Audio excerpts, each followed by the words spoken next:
RSN Singh साहब बताएंगे, RSN Singh साहब कितना महान मुल्क है ये। पहले बम बरसाने के पैसे लेता है, फिर उनको फ्रीडम फाइटर बताता है। 20 साल तक इन्हीं तालिबानियों ने खूब बम बरसा है। मुल्ला बरादर को पकड़ के लाए, अल जवारी को पकड़ के लाए, एबटाबाद में ओसामा बिन लादेन को दिया। देखिए कितने महान है ये। अब डेमोक्रेसी लाएंगे अफगानिस्तान में, शरिया कानून भी लाएंगे।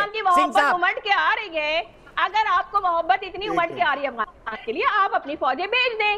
अच्छा 4 बार हराया है, 4 बार हराया आपको सना जी। हिस्ट्री पढ़ लीजिए थोड़ी सी सना जी। मैं अभी आपको व्हाट्सएप करवा देता हूँ। 4 Wars between India and Pakistan, किसकी कहाँ कहाँ हारे हैं, 90,000 लोगों ने कहाँ सरेंडर किया था, वो भी बता दूंगा आपको। सिंह साहब बोलिए। उनको अपने मुल्क में ला के रखिए और अच्छा आपको उनकी खिदमत का मौका भी मिलेगा। और फिर अफगानिस्तान वाले अफगानी आपको बता भी देंगे कि कितने साल वो आपके ऊपर किस तरह हुकूमत करते, किस तरह याद दिलाएंगे। हजारों अफगानी रहते हैं हमारे यहाँ पर, हजारों अफगानी। सना फारूकी जी, मैं आपको अभी रुकिए मिलवा देता हूँ एक अफगानी से, किसी को जुड़वा दीजिए। सना हारून जी, अभी आपको एक अफगानी जो हिंदुस्तान में रह रही है, मुसलमान बहन, उसी से मिलवाता हूँ। रुक जाइए सिंह साहब। तो इतना बड़ा है कि पाकिस्तान तो लाखों की तादाद में, मिलियंस की तादाद में अफगानियों को अपने घर में जगह दी, उनको पनाह दी है। आप शांत होंगी तो मैं कुछ बोल लूं। अफगानी को बैठ के रोते रहिए। अच्छा सना हारून जी, रुक जाइए, सब्र करिए ना, थोड़ा सब्र करिए। सब्र का फल मीठा होता है, भारत में ऐसा कहते हैं। पाकिस्तान में कड़वा होता होगा। ये नहीं, हमारे पास में मीठा होता है, लेकिन आप लोग कड़वा खाने के लिए तैयार रहिए अब। हाँ दीपक जी,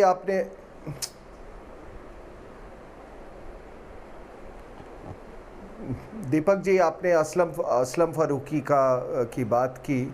ये असलम फारूकी वही है जो मार्च 2020 में जो काबुल गुरुद्वारे में हमला हुआ था, जिसमें 26 लोग हलाक हुए थे, उसका ये ज़िम्मेदार था।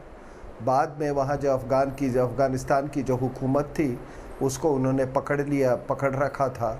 लेकिन पाकिस्तान की जो मिलिट्री इंटेलिजेंस इस्टेब्लिशमेंट है, उसने ये बात को तय किया कि इसका इंटरोगेशन ना होने पाए, और उसका इंटरोगेशन वो पाकिस्तान उसको ले आए, और उसके बाद उन्होंने उसको इंटरोगेशन नहीं किया, क्योंकि उस समय पाकिस्तान के और ISIS के पूरे तार जो हैं वो एक्सपोज हो जाते।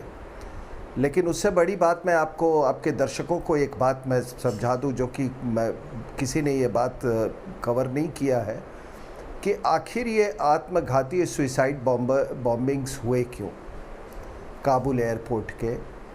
तो इसके लिए आपको वो समझना पड़ेगा। आपने देखा होगा कि 31 अगस्त को बड़ा उछाला जा रहा था, G7 मीट में भी उछाला गया। तालिबान ने कहा कि आप 31 अगस्त का डेडलाइन नहीं क्रॉस करेंगे। G7 ने कहा कि नहीं, हमको जितना है हम वहाँ रहेंगे as long as it takes.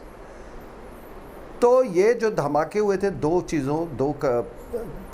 इसके ऑब्जेक्टिव्स थे। पहला कि ये जो अपने वेस्टर्न कंट्रीज़ हैं, US और यूरोपियन एलाइज, उनको ये बात कहना कि भाई तुम अब जल्दी छोड़ के यहाँ से भागो। और दूसरा अफ़गानियों को ये धमकी देना कि तुम ये सरजमी छोड़ के नहीं जा सकते। तो ये ट्विन ऑब्जेक्टिव्स थे इसके। अब इसको कार्यान्वित करने के लिए उन्होंने सबसे उपयुक्त ISIS को समझा। अब आप ये ISIS है कौन, ये समझ लीजिए, और क्या संबंध है इसको। I just take 2 minutes to explain this. कि जब ऑपरेशन एंड्योरिंग फ्रीडम हुआ, तो उसके बाद ये जो आपका अफ़गान तालिबान है वो तो मेल्ट अवे कर गया था। ये आपके नॉर्थ वज़ीरिस्तान में कुछ लोग इस तरफ आ गए थे, और वहाँ से ये ऐसे तत्व थे, उन्होंने कहा कि नहीं, हमारा वो अमीरात, चाहे अभी अमेरिका नहीं है, उन्होंने पाकिस्तान में अमीरात डिक्लेयर कर दिया और कहा कि यहाँ से जंग जारी है। तो जब पाकिस्तानियों ने देखा कि ये तो हमारे पाकिस्तान के अंदर ही ये अमीरात बना रहे हैं, तब इन्होंने डील करने की कोशिश की।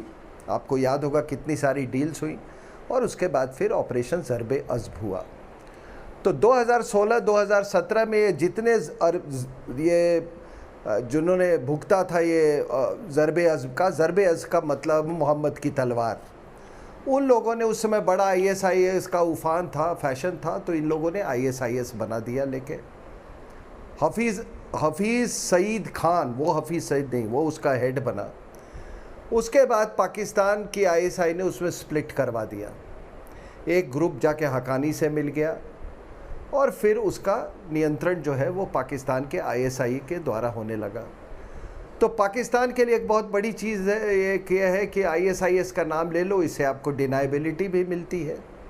और ये कहना कि 28 तालिबान के लोग मारे गए, अब इसकी पुष्टि मैंने, ये पाकिस्तानी जो आपके प्रोग्राम में आते हैं कई चैनलों में वही बोल रहे हैं, मैंने पढ़ा नहीं है, लेकिन इसमें अभी तक तो जिहाद का यही रिकॉर्ड रहा है, अपने लोगों को मारने में इनको कोई तकलीफ़ नहीं है। आखिर जो वो जहाज़ पे लटक रहा है वो भी मुसलमान है, जो मारे जा रहे हैं वो भी मुसलमान है। ये सुइसाइड बॉम्बर्स ये पाकिस्तानियों के बच्चे थोड़ी हैं, ये पाकिस्तानियों के बच्चे नहीं है साहब, ये पश्तूनों के बच्चे हैं। इनके बच्चे ये सब काम नहीं करते। ये जो मोहतरमा जो इतनी बकवास कर रही थी ना, इनका बच्चा नहीं होगा इसमें, ठीक है ना।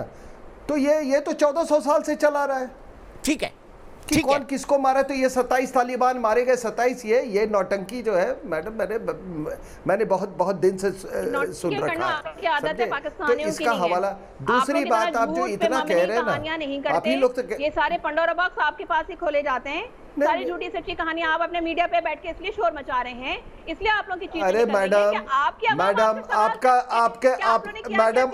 आपके भी भाई बच्चे होंगे, आपके भी भाई बच्चे होंगे, क्या सुसाइड बॉम्बर बनाओगे उनको?